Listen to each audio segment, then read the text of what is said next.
श्रीमद् कुंज विहारणे नमः। श्री स्वामी हरिदास विजयतेतराम। कुंडलपुल के राजा सुरथ परम धार्मिक एवं भगवत भक्त थे। जब उनके पास कोई व्यक्ति किसी काम से जाता तब वे उससे पूछा करते, भाई तुम्हें अपने वर्णाश्रम धर्म का ज्ञान तो है? तुम एक पत्नी व्रत का पालन तो करते हो? दूसरों के धन लेने और दूसरों की निंदा करने में तो तुम्हारा चित्त नहीं लगता? कहीं तुम वेद के विरुद्ध तो आचरण नहीं करते? भगवान श्री राम का तुम सदा स्मरण तो करते हो? जो धर्म विरुद्ध चलने वाले पापी हैं वे मेरे राज्य में क्षण भर को भी नहीं ठहर सकते। और ऐसा ही था। उनके राज्य में कोई मन वचन कर्म से पाप करने वाला था नहीं। पर धन और पर स्त्री की ओर किसी का चित्त भूलकर भी जाता न था। सब निष्पाप थे और भगवान श्री राम के नाम और गुणों की चर्चा छोड़कर उससे विपरीत बातें या कठोर वाणी बोलना भी नहीं जानते थे। फलतः उस राज्य में यमदूतों का प्रवेश भी बंद हो गया था। सभी वहां जीवन मुक्त थे।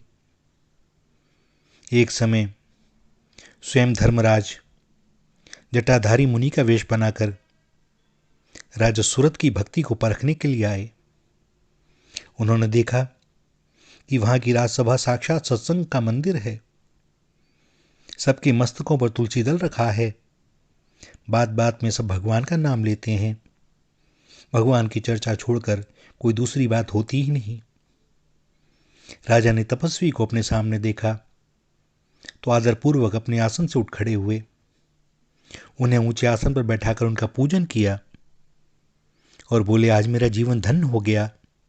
आप जैसे सत्पुरुषों का दर्शन बड़ा दुर्लभ है। आप मुझ पर कृपा करके भुवन पावनी हरि कथा सुनाइए। राजा सुरथ की बात सुनकर बड़े जोर से हंसते हुए मुनि ने कहा, कौन हरि? किसकी कथा? यह तुम क्या मूर्खों जैसी बात करते हो? संसार में कर्म ही प्रधान है। जो जैसा कर्म करता है वह वैसा ही फल पाता है। तुम भी सत्कर्म किया करो, व्यर्थ में ही क्यों हरि हरि करते रहते हो? भगवत भक्त राजा को मुनि की बात से बड़ा क्षोभ हुआ। उन्होंने नम्रता से कहा, भगवान, आप भगवान की निंदा क्यों करते हैं? आपको स्मरण रखना चाहिए कि कर्मों का सर्वोत्तम फल भोगने वाले देवराज इंद्र तथा ब्रह्मा जी को भी भोग समाप्त होने पर गिरना पड़ता है, किंतु प्रभु श्री राम के सेवकों का पतन नहीं होता।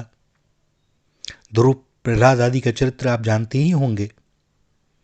भगवान की निंदा करने वालों को धर्मराज के दूत घोर नरकों में पटक देते हैं।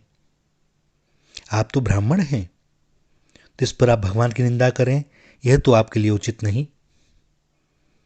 राजा की भक्ति से प्रसन्न होकर धर्मराज अपने रूप में प्रकट हो गए और उन्होंने राजा से वरदान मांगने को कहा।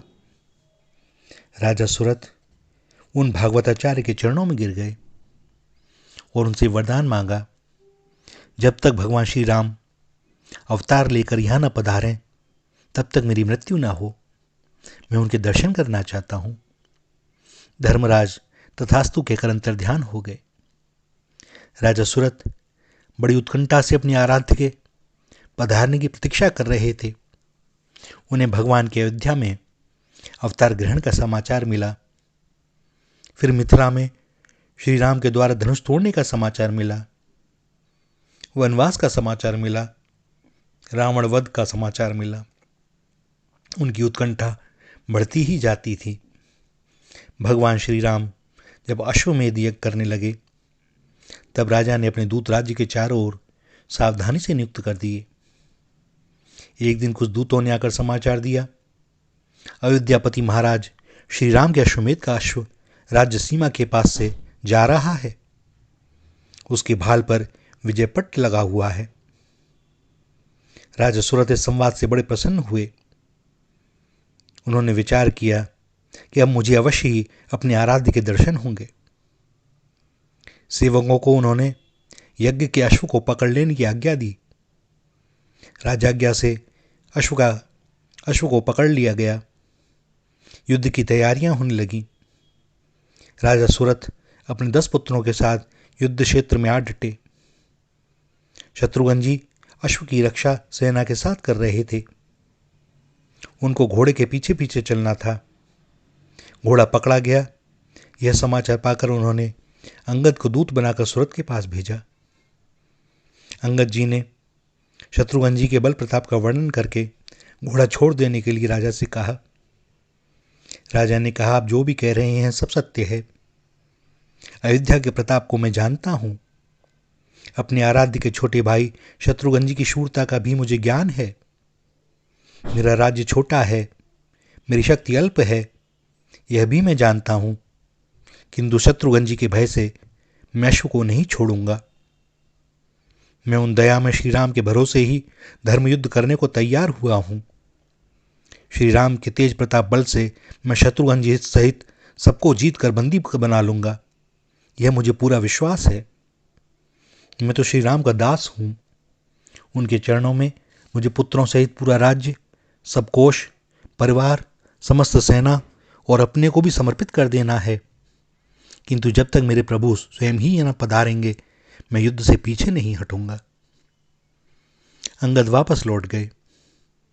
युद्ध प्रारंभ हो गया। भयंकर संग्राम हुआ। राजा सूरत ने रामास्त्र का प्रयोग करके शत्रुघ्न जी के साथ पुष्कल, अंगद, हनुमान आदि सबको बंदी बना लिया।